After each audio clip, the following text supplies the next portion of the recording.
this episode, we will be discussing Arkansas landlord liability for defects and disrepair.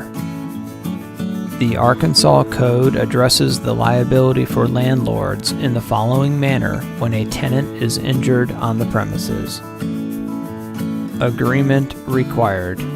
No landlord or agent or employee of a landlord shall be liable to a tenant or a tenant's licensee or invitee for death, personal injury, or property damage proximately caused by any defect or disrepair on the premises, absent the landlord's agreement supported by consideration or assumption by conduct of a duty to undertake an obligation to maintain or repair the leased premises, and failure to perform the agreement or assumed duty in a reasonable manner.